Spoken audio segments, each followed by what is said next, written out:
next thing I need to do now is mix up the resin.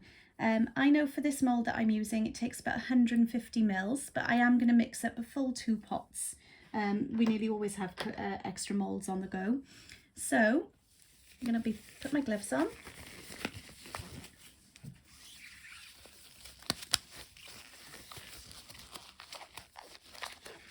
And I'm going to start off by pouring the resin first. One of the things I love about the Just For You online big bottles is they have this little pull-out stopper, which helps to keep your bottle clean and stop any overspill of resin, which of course helps to stop any waste. So make sure your pot is on a level surface.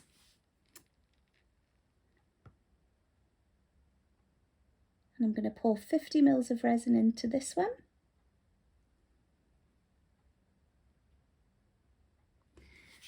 And I'm going to pour 50 mils of resin into this one.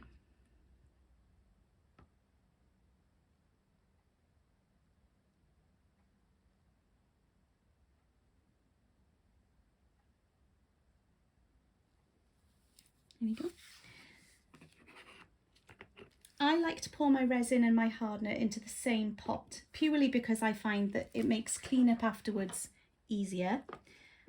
I do know that some people prefer to use 2 different pots, one for the resin and one for the hardener, to make sure that there's no mistakes in measurement. This is just my personal preference. So of course work the way that you like to work. So I did 50 mils of resin first, and I'm now going to put in 50 mils of hardener. I find when you're pouring into one pot, as long as you're concentrating and as long as you're careful,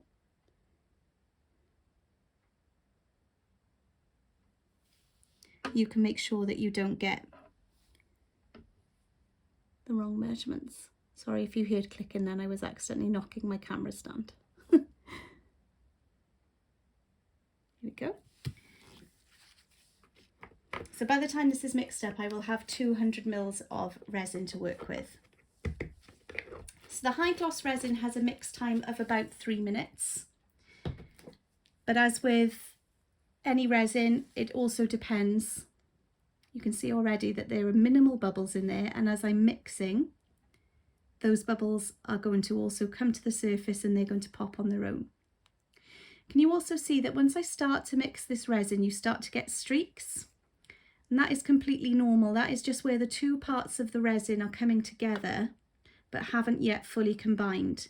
And that's what I was going to say earlier. It has a mix time of about 3 minutes, but I also go off the look of the resin. And this one, the high gloss resin, is really easy to tell when it is mixed fully, because these streaks will disappear and you'll be left with what looks like water, basically, because it is low viscosity and it is crystal clear. So it really does look like a cup of water, but obviously don't drink it. As you're mixing your resin, always as well, make sure you take care to scrape the sides of the pot fully to get any bits of resin or hardener in so that you can fully mix them.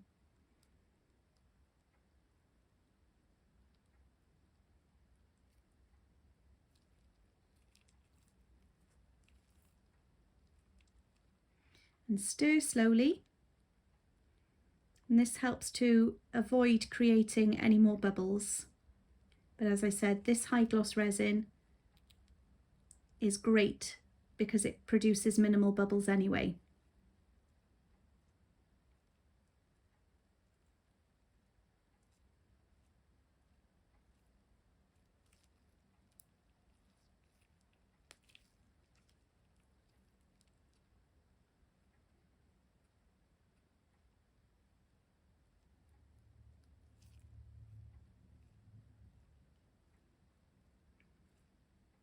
I tend to stir it in one direction as well, but I do scrape the sides, and occasionally I will bring the resin up from the bottom just to make sure that any bits of resin and hardener are brought together.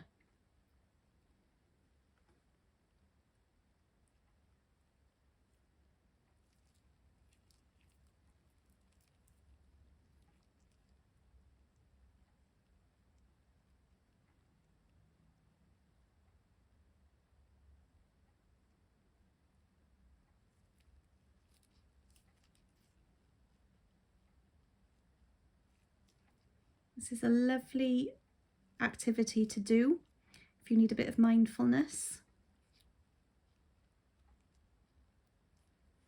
Really helps you to focus on being in the moment. And hopefully you can see gradually these streaks are starting to disappear and we are getting a wonderfully clear resin.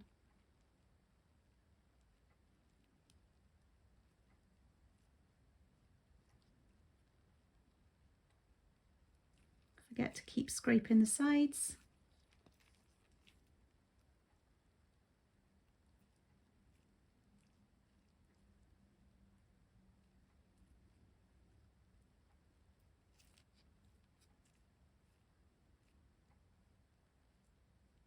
Can you see the bubbles that are in there? They're starting to rise to the surface.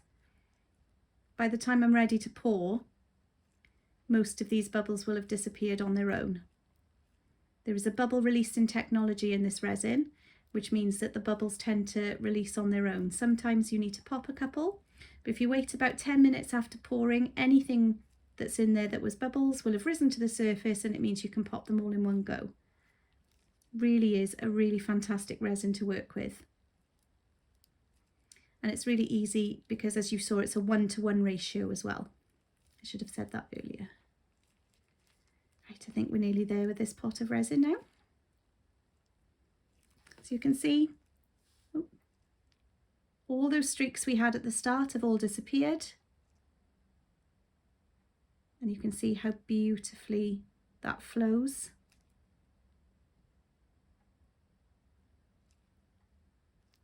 So I'm going to get on and I'm going to mix the next pot. So the next thing I'm going to do is I'm going to take one of my cups and I'm going to pour actually let's do this one, the contents of one full pot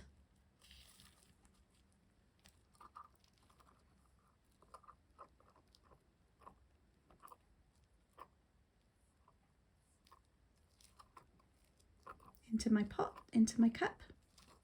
Again, make sure you scrape the sides and get out every last drip, I should say, of resin that's in your pot. This stuff is too good to waste.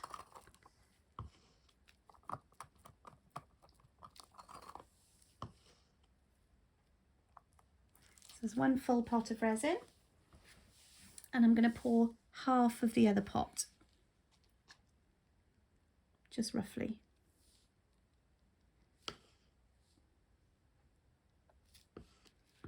Put that out of the way so I don't accidentally knock it over. And then what I like to do, just for extra good measure, make sure that both parts are fully combined and fully mixed, so I just give it another quick mix in my paper cup. And this is just a normal paper drinking cup. Again, I haven't got anything special here. You could use silicone as well if you want.